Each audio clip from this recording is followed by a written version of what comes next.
If you look back at the last few years of your life and see nothing but a graveyard of half-finished projects, a dust-covered guitar in a dark corner, a half-coded website abandoned months ago, a set of baking tools never used, or a sudden obsession with martial arts that vanished overnight, you probably feel a deep and specific kind of shame. Society has a label for a personality like yours, a dilettante, someone whose knowledge is strictly superficial. The world tells you that you're disorganized, that you lack discipline, and that you'll never truly master anything. You feel like an imposter because you can't just pick a lane and stay in it. You might even use that famous idiom to punish yourself. Jack of all trades, master of none. But did you know you're missing the most important part of that quote? The full phrase is, a jack of all trades is a master of none, but oftentimes better than a master of one. In other words, someone who dabs in everything may not be a specialist in one thing, but they are often far more versatile and useful than someone who only knows one trick. Psychology suggests that your scattered interests aren't a flaw.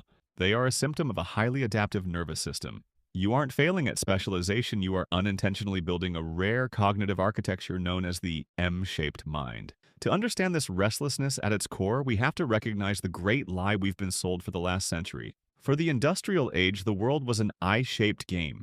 It rewarded those who dug a hole 1 mile deep and dedicated their entire lives to a single skill. Psychology calls this a kind learning environment, like golf or chess, where the rules never change. If you practice your swing or your moves for 10,000 hours, you are guaranteed to win. But the problem is, you don't live in a kind environment. Your brain instinctively knows that the modern world is a wicked environment. Here, the rules change every single morning.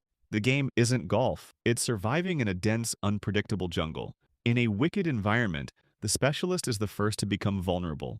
If their industry shifts or their technology becomes obsolete, they become irrelevant overnight. This is why your mind naturally wanders. One year you're obsessed with electrical engineering and coding. The next you're diving into yoga, psychology, or DJing. To an outsider, this looks like a lack of focus, but in reality, you are collecting data points from diverse fields. This is where the magic happens, something psychologists call far transfer.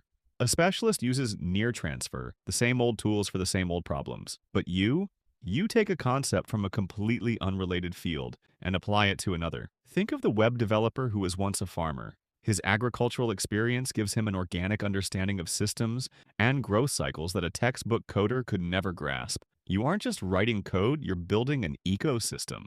Realizing that your curiosity is a superpower can be a massive relief, but it doesn't solve the immediate problem, the feeling of falling behind. You see people your age climbing the corporate ladder and feel like you're still at the starting line. This is because you are misinterpreting the geometry of your own potential.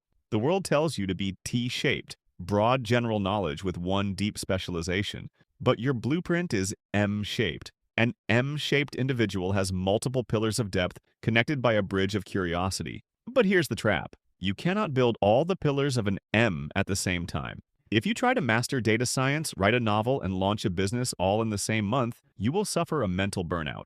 Successful polymaths practice serial mastery. You have to view your life in seasons. One season of your life might be dedicated to the depth of music.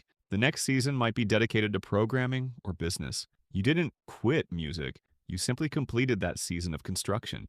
An M-shaped person is someone who knows exactly when and how their diverse skills will eventually merge into one massive project. Your strength isn't just in your depth, it's in your synthesis, connecting dots the rest of the world can't even see. One final psychological trait that makes you bulletproof comes from evolutionary biology. It's called redundancy. In nature, redundancy is a strength, not a waste. For instance, elephants rarely get cancer because they have massive genetic redundancy, multiple copies of cancer-fighting genes. If one part fails, another takes over. Your disorganized interests are actually your life's redundancy.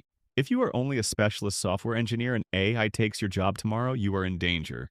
But if you are a software engineer who also understands mechanics, knows how to teach, and has a background in design, you are anti-fragile.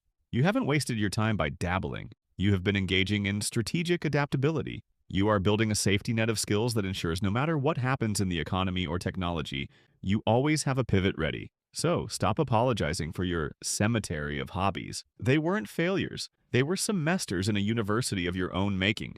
You were never meant to fit into just one box. You were meant to be the bridge between worlds, connecting civilizations and ideas. If you're ready to embrace this M-shaped future, leave a heart emoji in the comments and subscribe. Thank you.